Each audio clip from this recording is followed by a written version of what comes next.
Good afternoon and welcome to the Lunchroom on Radio Caribbean International for Tuesday, the 4th of November, 2025. And we are on to program number 1480 of the Lunchroom. I'm your host, Calix George Jr. Of course, if you want to reach us, you can on radio, 101.1 FM, but we are also streaming live on Facebook. You just have to search for the official page of Radio Caribbean International. Please be sure to like and share that link as well with your friends and family. And we are also streaming on YouTube. So you've got many different options to get us online. Of course, if you want to call in to tell us what's on your plate today, this lunchtime, you can call into 452-3046. Again, 452-3046. And we are also reachable on WhatsApp. That is 724-0008. That's our WhatsApp number. If you want to call in or message in, again, that number is 724-0008. Now, we want to send out some birthday greetings for today to Mrs. Barbara Jacob Small. Happy birthday to you, Barbara, and we do hope that you're having an absolutely wonderful birthday celebration. Hope you're enjoying it to the fullest.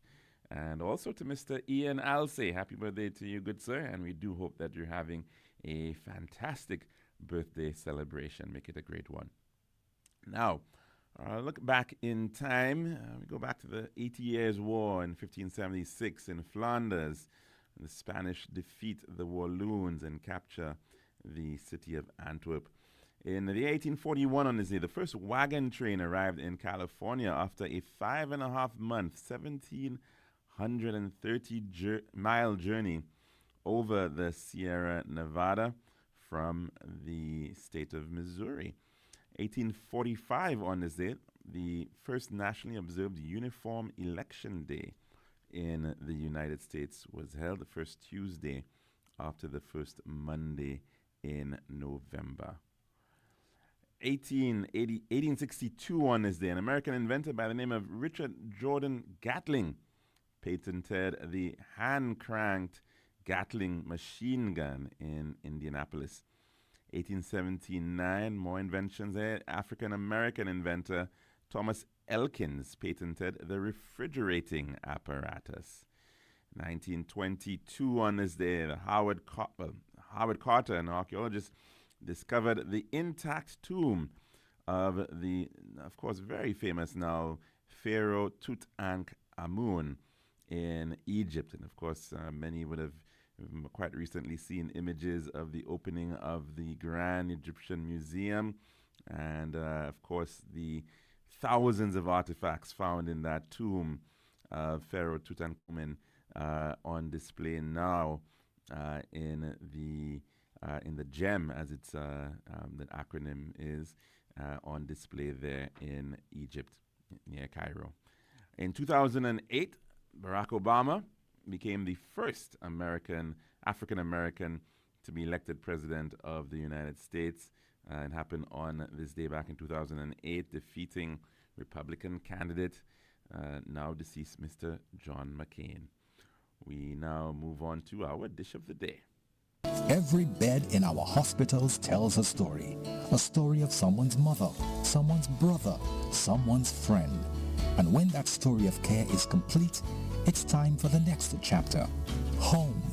But too often, discharged patients are left waiting hours, days, weeks, sometimes months, not because they want to stay, but because no one comes.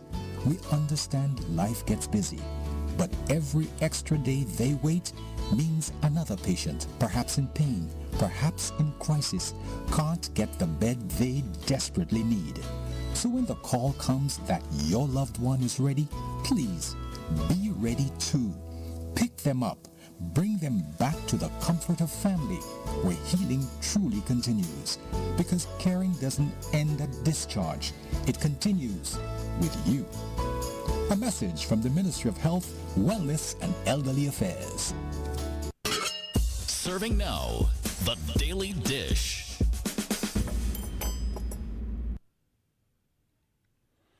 And welcome back to the lunchroom here at Radio Caribbean International. In a little while, we hope to actually get in some guests from the forensic laboratory. I understand they're running a little bit late. But of course, hopefully, we can certainly still welcome them in when they arrive.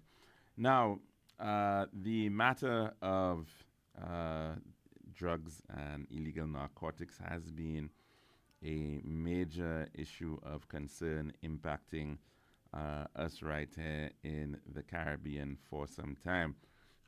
We, in fact, have heard of some efforts of late by the Royal St. Lucia's Police Force to really try to clamp down on the matter of the smuggling of illegal drugs through the region, and of course, right here in St. Lucia.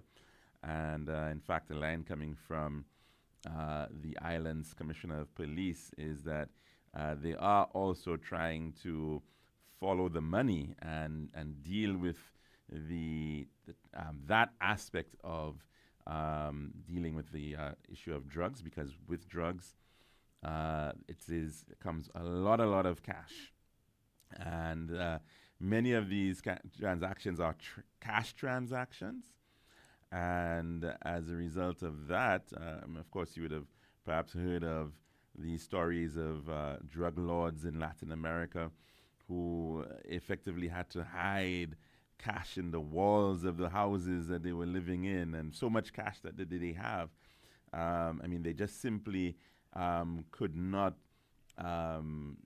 store that amount of paper, and they were left with significant challenges, to the extent that sometimes, literally, the rats would literally be eating many of these notes, and so it is part of the issue when it comes to the issue of narco trafficking, the issue, of course, of money and money laundering, and of course that is a major challenge that the police have to deal with as well in terms of this issue. The banks, of course, in the region have had to clamp down tremendously on in terms of the matter of anti-money laundering efforts. We've, of course, have seen new acronyms coming into our sphere. The idea of NAMLOC becoming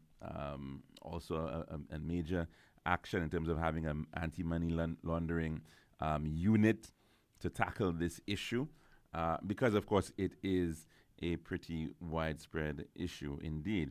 But of course, most of these, the drugs are in fact coming from that of Latin America, but specifically the countries like Colombia, Bolivia, and Peru. And of course, the big production there is the coca plant, which of course is used to produce cocaine. And I think Colombia represents well over 60% of the total production. About a quarter of the production is in Peru, and the remainder, by and large, also in Bolivia. Those are the three principal sources of coca cultivation in Latin America, and through which a lot of those drugs are coming from.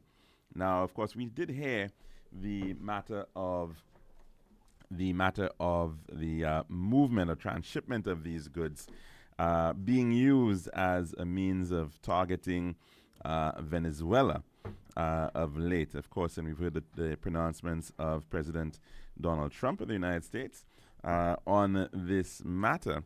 But a very interesting infographic, which is based on DEA data, information coming out of the United Nations as well, really suggests that the vast majority of that production coming out of South America is actually headed up the Pacific coast, effectively heading through and along the Pacific coast of Central America as well as Mexico towards the United States. In fact, nearly 3/4 of that flow of drugs is on that Pacific coast. Much less so with respect to the Caribbean, and the belief there that, in fact, only about 8% of drugs heading towards the United States is coming through our archipelago. The balance really coming along the western Caribbean coast as well, the west coast, the east coast of Belize, Honduras, Nicaragua, Yucatan. So that said, however, we have, of course, seen a tremendous amount of firepower coming into the Caribbean Sea, allegedly in response of this matter of narco trafficking. And of course, many have speculated that it certainly might be a lot more than just that. Well, we're going to actually put a pause on our dish of the day for today because my guests have actually come into the studio. And so, of course, we're going to segue out of this and take in a couple ads before we can come back in. This has been The Daily Dish.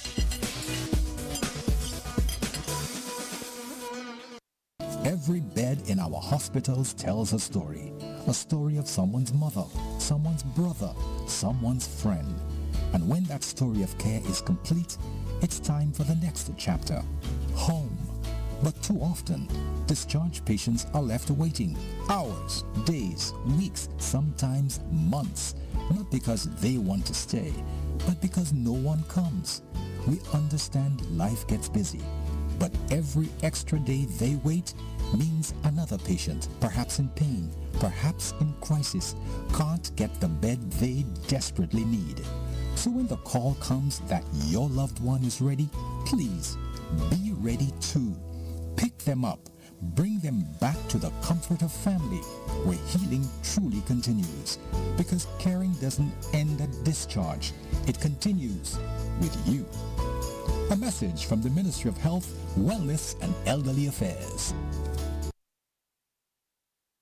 The future of communication is here. Say hello to eSIM at Digicel. Use your Digicel number without a physical SIM card in your phone, and your data, minutes, and SMS all there. eSIM works with prepaid and postpaid. Activate more than one eSIM on the same device and use multiple phone numbers without a physical SIM card. Convert your existing number for only $10. Switch to Digicel and get a free eSIM, free 30-day plan, and 30 gigabytes data free. Digicel, first to give you eSIM technology in St. Lucia. Available at any Digicel store. Digicel, better connected.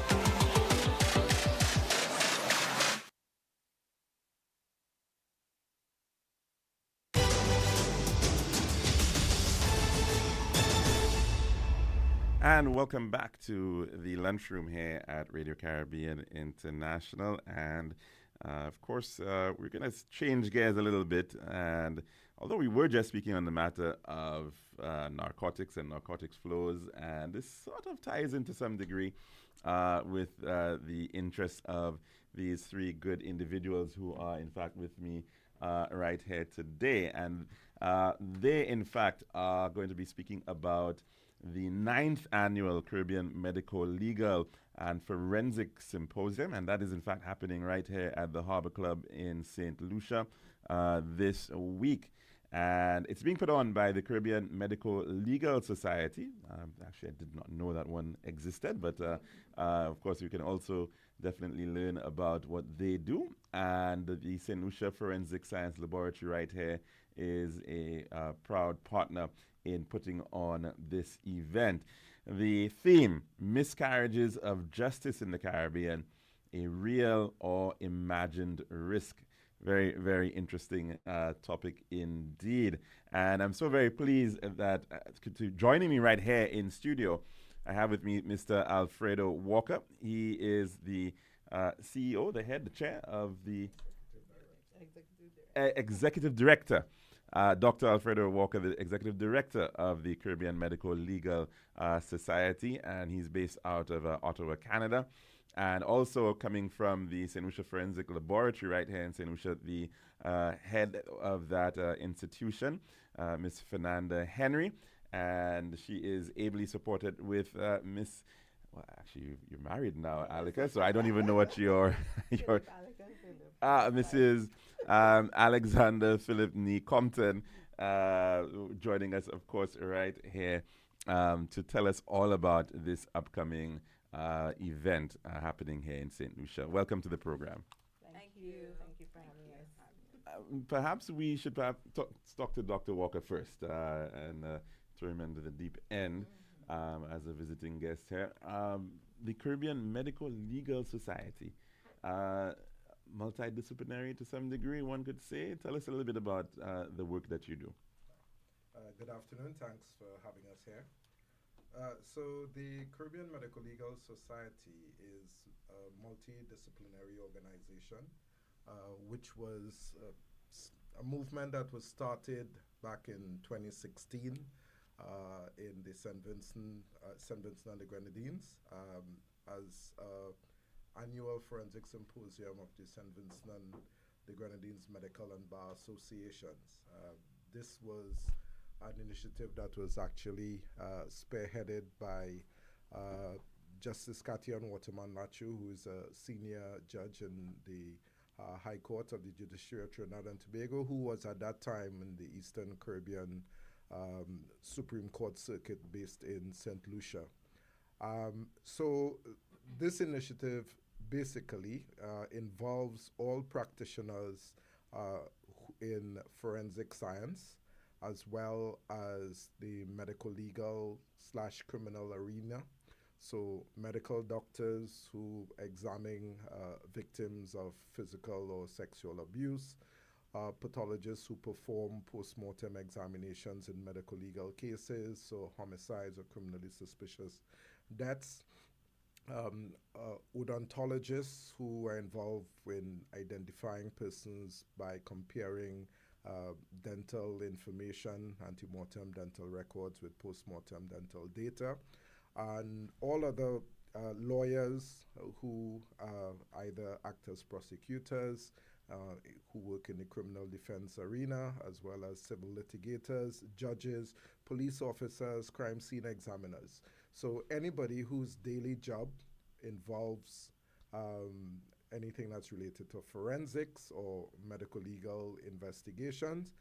This is a professional organization which has taken on the task of providing annual symposia as a means of updating knowledge, as a means of providing practitioners around the Caribbean to network with colleagues, as well as to achieve the overall goal of improving standards regionally and effecting change in jurisdictions where things are not ideal, but the overall goal being to enhance the delivery of justice within the criminal and civil litigation arms of the justice system.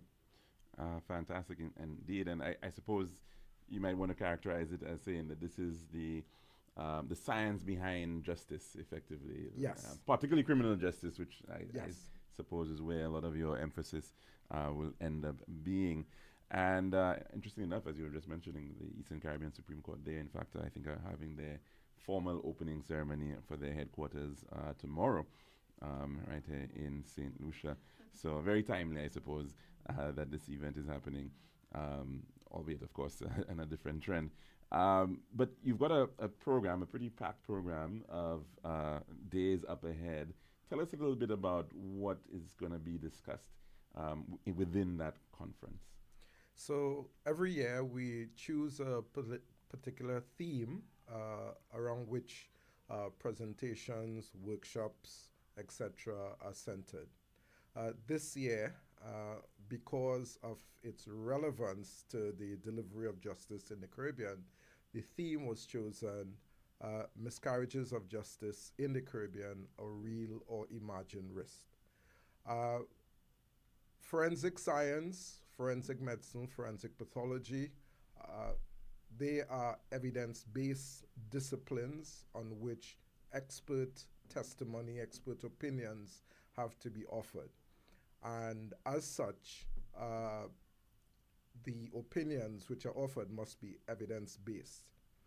The evidential basis for such expert opinions has to be grounded in some form of quality assurance, meaning that a practitioner's work must be checked by a similarly qualified practitioner to make sure that the opinions, conclusions arrived at are both reasonable and reviewable.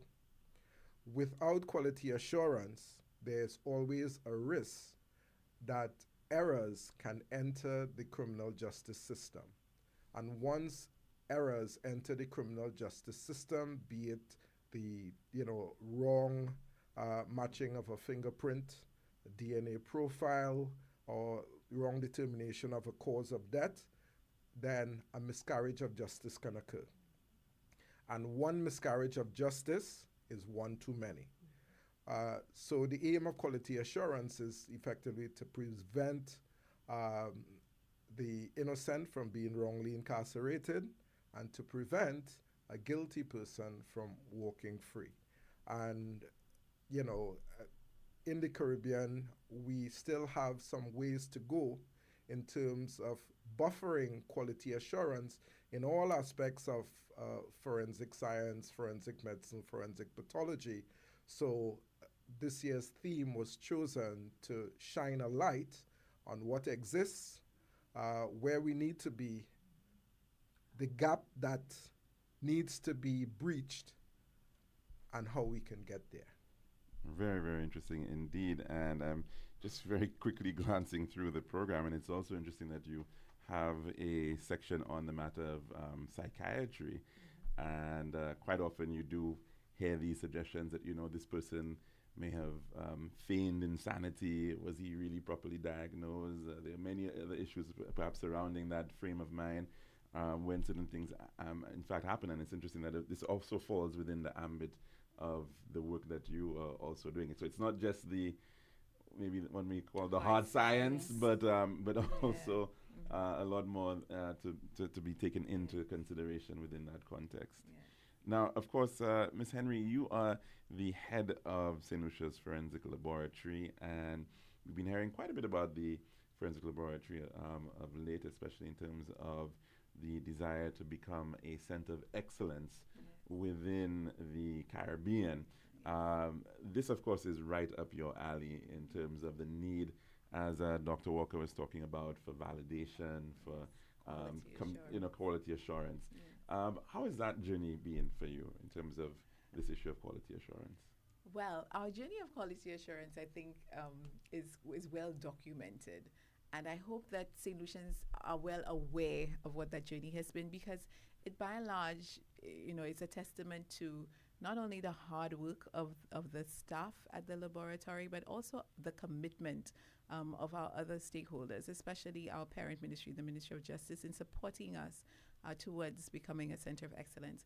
We've also been blessed with another strategic partner in the Department of State, the United States Department of State, through the Bureau of International Law Enforcement and Narcotics, INL, who has fully signed on to supporting us towards becoming a center of excellence in the Caribbean for forensic science. This whole concept of becoming a center of excellence is born out of our vision. Our vision at the St. Lucia Forensic Science Laboratory is to be a center of excellence, to be a recognized center of excellence. Because it's one thing to go around saying, "Oh, I'm a center of excellence," which is not very cool. Other people need to recognize excellence in you based on the work that you do, based on the opportunities that you're able to capitalize on. For example, our involvement in this particular symposia, we are part and parcel of this movement, and I'm committed to this whole concept of quality assurance, because it is the only way that we can improve our system, that we can ensure justice for all, regardless of race, color, creed. So, this just falls in line with our mission and our vision to become a recognized center of excellence. Indeed. Now, when we come back, I just want to get into, how that maybe is actually affected, the accreditation process, how that works. So we can speak about that when we return. But we do have to take in our weather report at this time. Compliments the St. Lucia Met Services. Girl, I've been so stressed searching for the perfect tiles to complete my home. Really? Yeah, it's always the same white, beige, and gray tiles with these tile stores. Like they're all buying from the same place. You're the design expert. Help me, please. I'm fed up. What are you looking for? Something different. Something that says Caribbean beauty and suits my personality. Something vibrant and classy with a little razzle dazzle.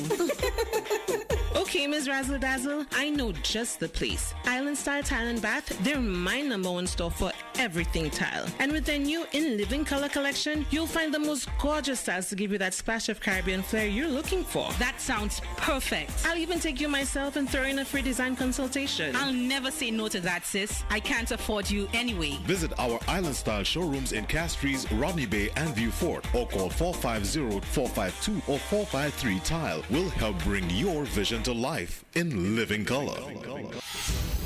This is Radio Caribbean International. It's now time for the weather news.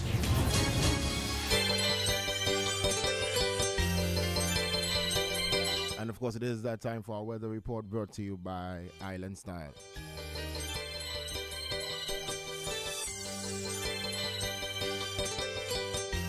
And the forecast for St. Lucia Valley for the next 24 hours. Winds will be blowing from between the east near 20 miles per hour or 31 kilometers per hour. Weather fair to partly cloudy skies with a few brief showers. Forecast for the Lesser Antilles. Fair to occasionally cloudy skies with widely scattered showers over the Leeward Islands and northern Windward Islands. Cloudy at times with some scattered showers and possible isolated thunderstorms over the southern portion of the Windward Islands and areas further south. The Atlantic high pressure system the tropical weather outlook, the Atlantic high pressure system would cause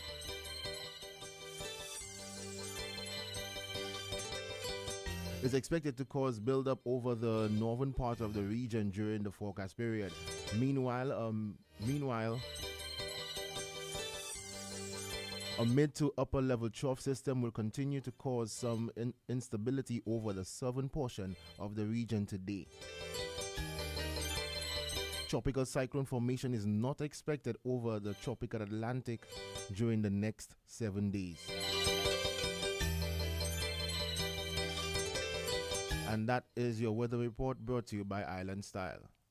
This has been RCI's Weather News. For more information, call the Weather Hotline at 454-3452. RCI 101 #1. Girl, I've been so stressed searching for the perfect tiles to complete my home. Really? Yeah, it's always the same white, beige, and gray tiles with these tile stores. Like they're all buying from the same place. You're the design expert. Help me, please. I'm fed up. What are you looking for? Something different. Something that says Caribbean beauty and suits my personality. Something vibrant and classy with a little razzle dazzle. Okay, Ms. Razzle Dazzle, I know just the place. Island Style Tile and Bath, they're my #1 store for everything tile. And with their new In Living Color collection, you'll find the most gorgeous styles to give you that splash of Caribbean flair you're looking for. That sounds perfect. I'll even take you myself and throw in a free design consultation. I'll never say no to that, sis. I can't afford you anyway. Visit our Island Style showrooms in Castries, Rodney Bay, and View Fort, or call 450-452 or 453 Tile. We'll help bring your vision to life in living color.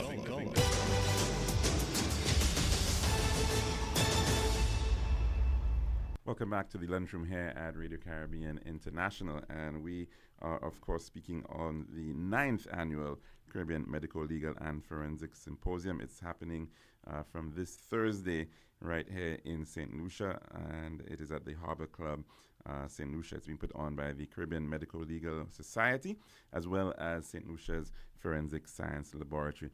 And we've been speaking to Dr. Alfredo Walker. He is the ED at the Caribbean Medical Legal Society, as well as Fernanda Henry and Alika Compton-Phillip of the St. Lucia Forensic Laboratory. Dr. Walker, lots of interest, no doubt, is placed within the context of the justice system, and we think of lawyers particularly. But the work that you're doing is primarily being done by scientists, doctors, and I suppose there is a need for some level of education and sensitization. And this, of course, is geared towards doing just that. Yes, it is. So the content of the program is aimed at educating all practitioners across all the different disciplines that constitute the different arms of forensic science, forensic medicine, and forensic pathology in the context of legal practitioners. That's where the word medical legal comes, because it's basically the legal applications of medical and scientific principles.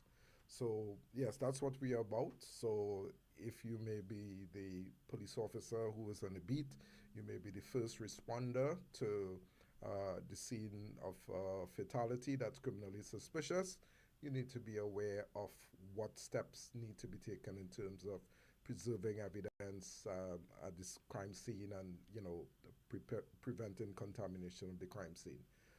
So it's the content of the program is applicable to anyone who works in that field. In the same breath, prosecutors, no doubt. Yes. Criminal lawyers, defense lawyers. Yeah, in the same breath, criminal defense lawyers can take issue with how was the crime scene handled? Was there preservation of the crime scene, or was there contamination?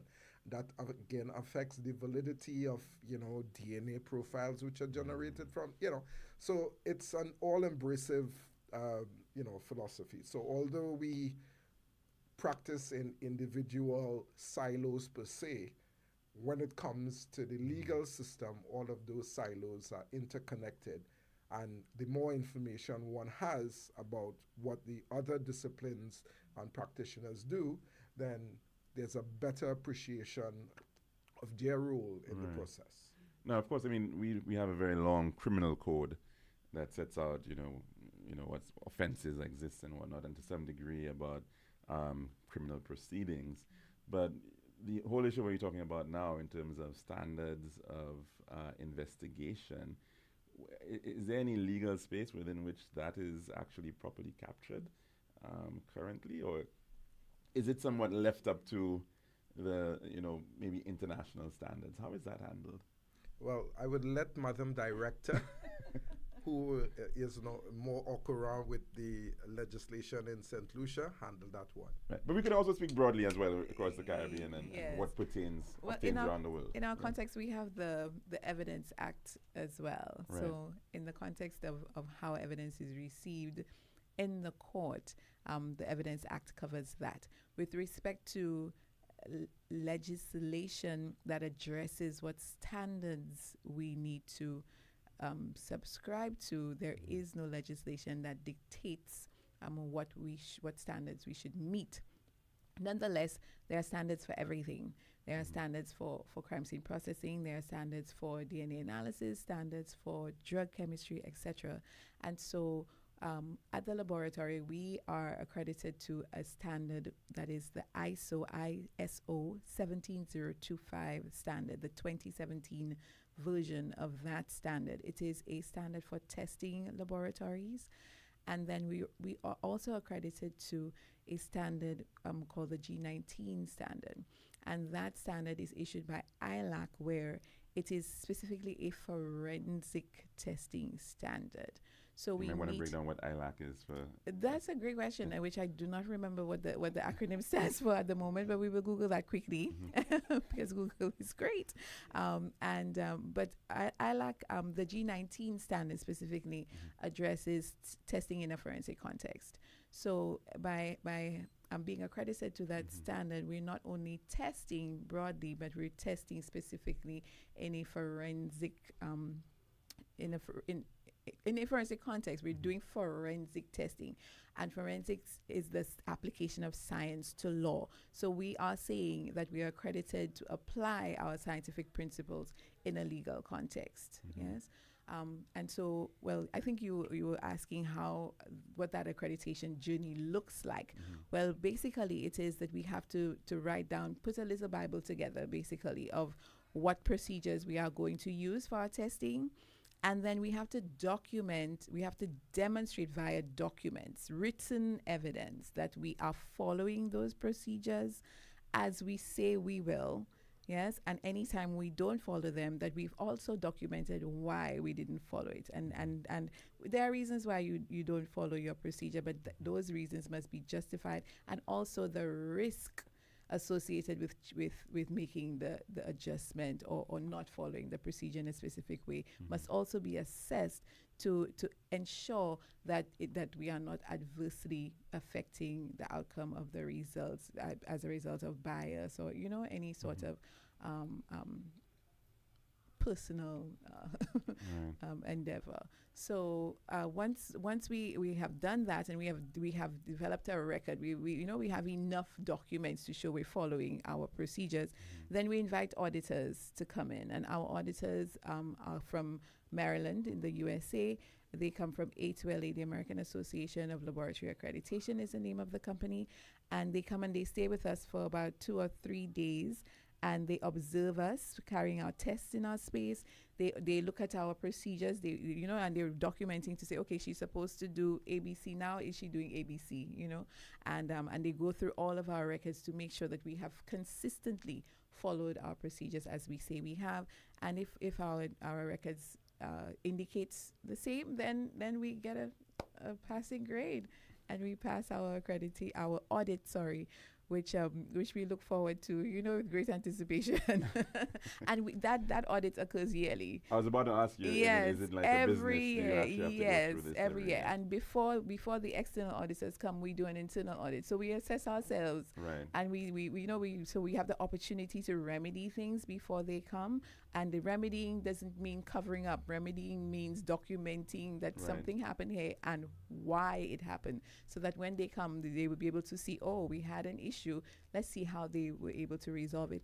What are there measures necessary for improvement so that we make sure it doesn't happen again? That sort of thing.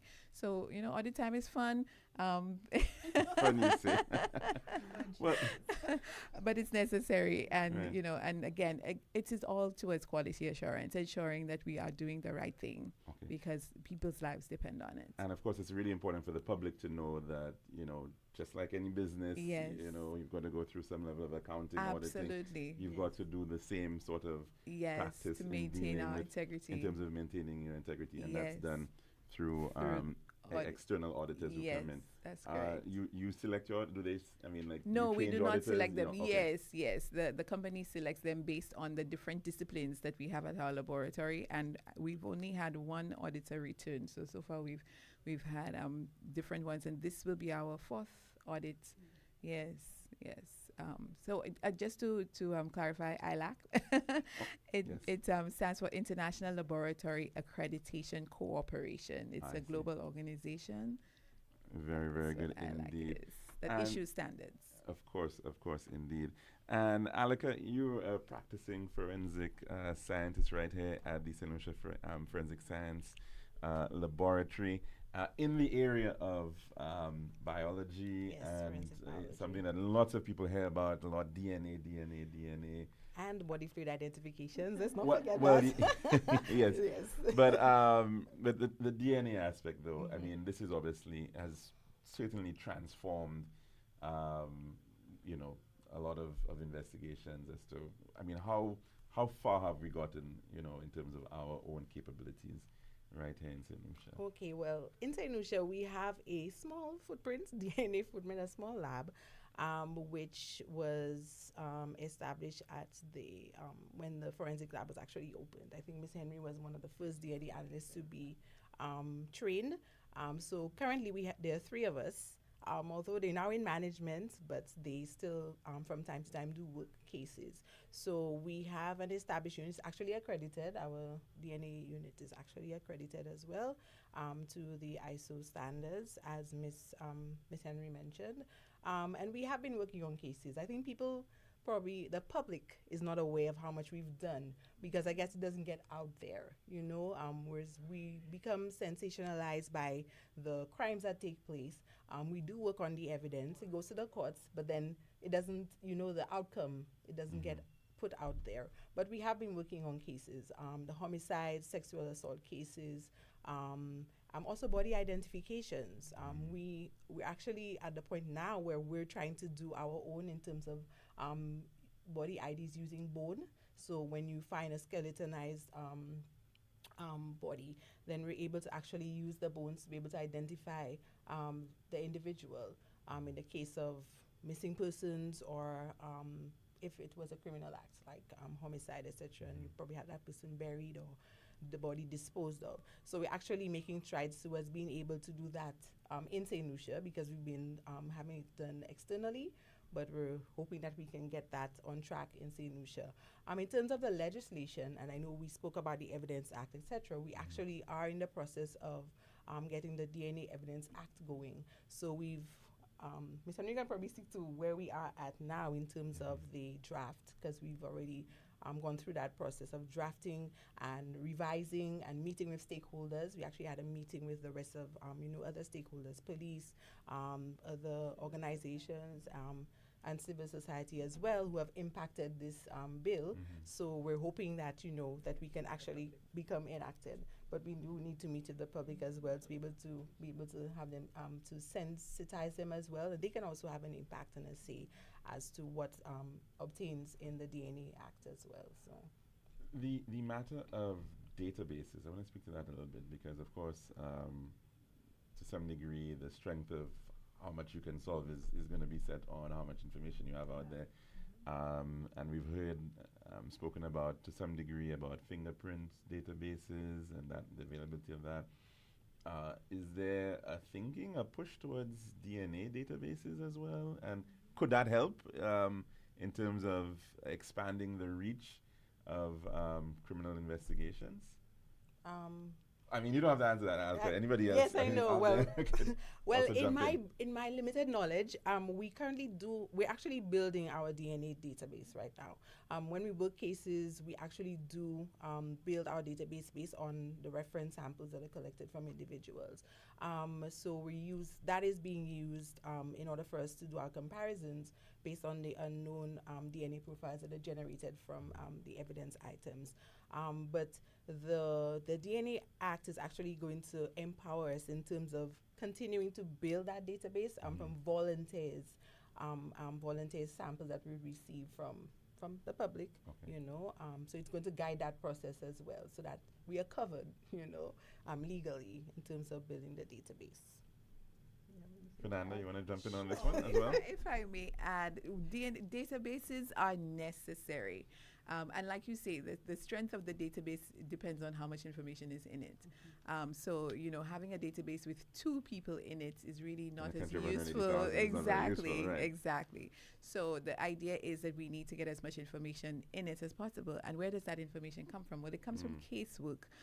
So when a case is presented to us, they are normally named subjects within that matter. Right. So we are making a comparison, not wildly, but based on what subjects are generated from the investigation. And if none of these prove to be probative, meaning that none of them are helpful towards the matter, then we have to indicate that we were not able to identify anybody, based on the subjects that were presented, and then we can compare to our database based on what's in there. Is there anyone in the database that could have contributed to this DNA information?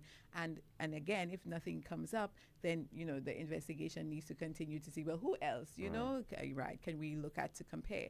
When Alika talks about the volunteer aspect of it, I want want people to understand that they're not volunteering to put their DNA into a criminal database. There's a difference. So the volunteering part of it is so that we can generate statistics, national, what we call population statistics. Population statistics are just based on numbers, DNA information, no names, and when we ask people to come to volunteer, which the legislation, will address, is we are asking them to come to submit to a swab anonymously. We don't want to know who you are.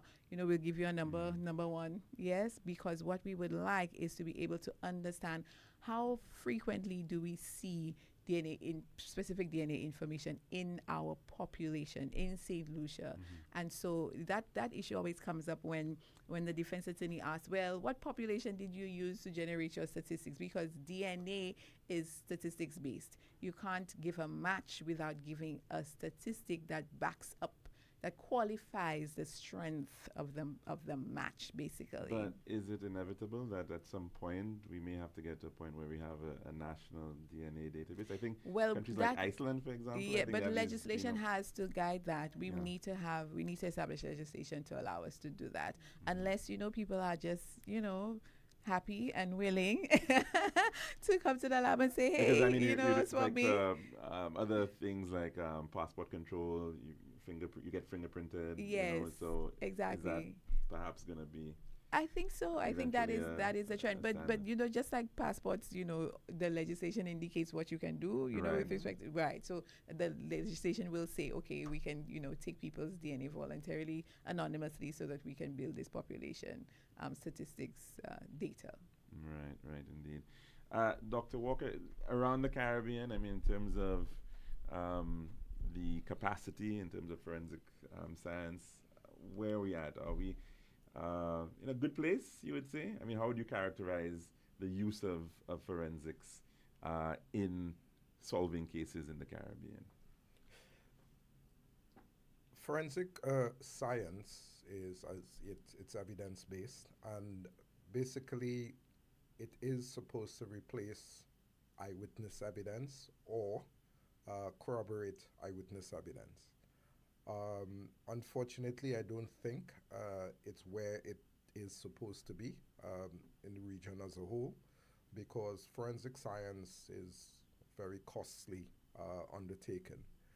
And unfortunately, I think for most governments, it is not a priority area in terms of expenditure, budgetary expenditure. So it tends to be given the least allocation. That's my view. I may be wrong, but compared to the big ticket items in terms of appeasing the population, health, education, social services, those are the things which are more important. Whereas forensic science, forensic pathology, it's a very expensive undertaking, and there's no financial production at the end. It's recurrent utilization of consumables which need to be replaced, the cost of which may go up year on year. As far as forensic pathology is concerned, which is my particular area, the Caribbean has a paucity of pathologists on the whole. You have anatomical pathologists and you have forensic pathologists. Anatomical pathologists are those who are trained in the diagnosis of disease, and more or less their practice involves diagnosing disease in living patients for the purposes of treatment. So is that lump that's detected in a woman's breast, is it cancerous or not? Is it malignant or not? That polyp in the large intestine, the colon, is it cancerous or not? So a very small percentage of the practice of anatomical pathology involves the performance of post-mortem examinations. Forensic pathology is a subspecialty of anatomical pathology, with the difference being that forensic pathologists have additional subspecialty training and expertise in injury interpretation. Is it a stab wound? Is it a gunshot wound? If it's a gunshot wound, what's the range of fire? How far apart was the shooter with the victim? What's the cause of death? What's the mechanism of death? What's the manner of death? And most islands do not have forensic pathologists in the Caribbean, sadly. So it ends up being the work of the anatomical pathologists who may or may not have had any sort of formal exposure, formalized training in forensic pathology. And they are the ones who are tasked with doing the autopsies on criminally suspicious and frankly homicidal deaths. I'm a medical doctor. I'm not a neurosurgeon. I know a bit about neurosurgery because of my rotations during my clinical years as a medical student. But if now I start operating on people's brains, I guarantee I may kill a few and may leave others in a vegetative state.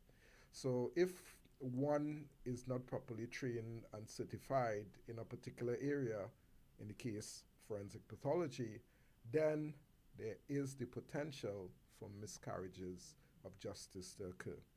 Misinterpretation of findings at post-mortem, as well as just completely, dismissing, findings, not being to appreciate subtle findings.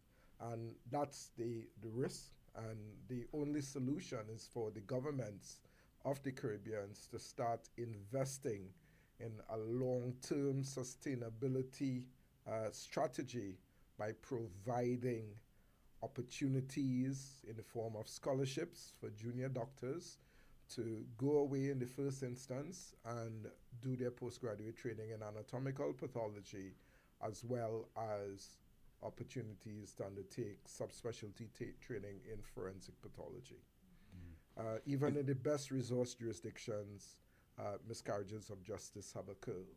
I practice in Ontario in Canada, and we have a very unpleasant history that related to the performance of autopsies by a pediatric pathologist in the 90s and early 2000s who wasn't trained in forensic pathology, made lots of errors which resulted in significant miscarriages of justice.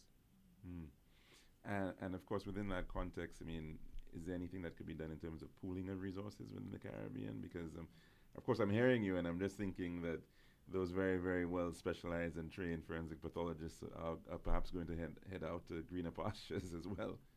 Well, one of the solutions would be for the individual jurisdiction governments to basically, have them bound on a contract to serve for a particular period of time in return for the scholarships were provided. With respect to pooling resources, that's more for the politicians to opine on. But I think if we look at other areas in the Caribbean where attempts were made over decades to pool resources, I just don't think it will happen. I don't think it will happen in my lifetime, and I just don't see it happening because each territory has its own laws. It has its own views on how things should be done. Chain of custody is going to be a big issue. So I don't think that's a workable solution, but certainly individual jurisdictions providing opportunities for the junior doctors to pursue postgraduate training in anatomical and subspecialty training in forensic pathology is the way to go. Besides Fernanda here, are there any places where we can look towards best practice in terms of places that you may say have everything, sort of all the ducks pretty much well aligned in terms of the legal instruments in place, the well-resourced forensic laboratories? In the world, really. I just wanted to get a sense of. Well, no jurisdiction has ideal practice, but some have very robust quality assurance systems in place that are aimed to minimize the risk of serious errors occurring, and thereby, decreasing the likelihood that a miscarriage of justice can occur. The Ontario Forensic Pathology Service, of which I am part, can boast now that we have the most rigid quality assurance system in forensic pathology in the world. How did that come about? Because of the same errors that occurred of this particular pathologist. The provincial government of Ontario threw 500 million Canadian dollars to build a brand new facility in Toronto, which is the best resource facility in the world. The Ontario Forensic Pathology Service is the largest single medical legal death investigation service in the world. Geographically, Ontario is larger than France and Spain combined. It has a population of 14 million, and we have a provincial unit based in Toronto and 5 other regional units: Ottawa, Kingston, London, Ontario, Sault Ste. Marie, and Sudbury, that serves the rest of the province, but it's one system. And our quality assurance system is very robust. We have what is called peer review of reports. Before a final postmortem examination report is signed out, the draft final version is reviewed by another forensic pathologist with an eye for picking up errors, errors of omission, errors of interpretation, and it's only when that reviewing pathologist signs off on it to say that this is kosher that it can be signed out. But again, that system didn't develop on its own. Unfortunately, in forensic pathology, significant changes only occur when there is some disaster, some catastrophe.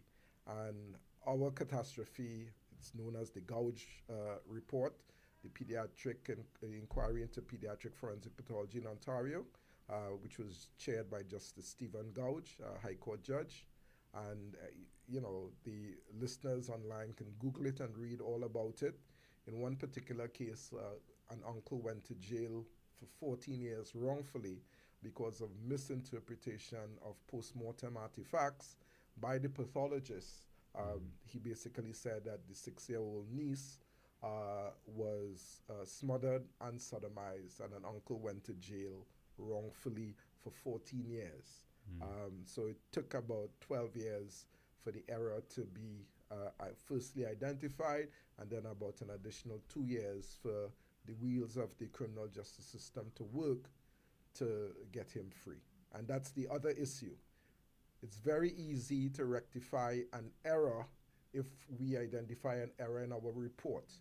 But once that error was tendered as evidence in court, because the judicial system works a lot slower than we can, type delete in our Word document, this is an amended report. It takes a lot longer for any errors in forensic science, forensic medicine, and forensic pathology to be rectified because of how the judicial system works. Thank you so very much. Very, very insightful indeed, Dr. Walker. And we're a bit out of overtime already here, I must confess. But it has been certainly a great pleasure to have you here. Just one final question, of course. This is happening at Harbour Club from the 6th to the 8th, Thursday 6th to the Saturday the 8th. How does one register if they are so interested to attend? Yes, and thank you for that opportunity, Mr. George. Registration happens through our website, https:// caribmedicallegal.org. caribmedicallegal, one word, .org. And once you get to the website, you'll see a button, a register button for the symposium, and you can register. At this point, we only have online registration for online participation. Yes, we've kind of maxed out our in-person attendance. However, if you're a defense attorney, especially, I think we have a special place in our hearts for the defense attorneys on this one. They can contact the laboratory at 468-3671 so that we can see how we can accommodate. But by and large, attendance right now is only virtual. Oh, well, I mean, I skimmed through the program and it seems very, very fascinating. Absolutely, to it's say the least. riveting. I know lots of people are CIS fans out there, and everybody seems to think that they're we can forensic solve crime. scientists, and so I'm sure they want to be able to solve lots of crimes, and Absolutely. they would love to be part of this as well. So hopefully we can get a lot more coming out to the general public in the coming days as well. It's been a great pleasure, of course. Dr. Alfredo Walker, he's the Executive Director of the Caribbean Medical Legal Society.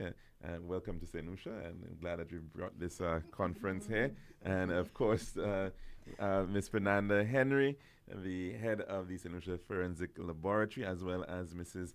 Alika Compton-Phillip, a forensic scientist at the St. Lucia Forensic Laboratory. Thanks so very much for being our guest here at the Lunchroom. And that's the program, of course. We wish everybody a very blessed Tuesday. Hope it's a great one. Take care.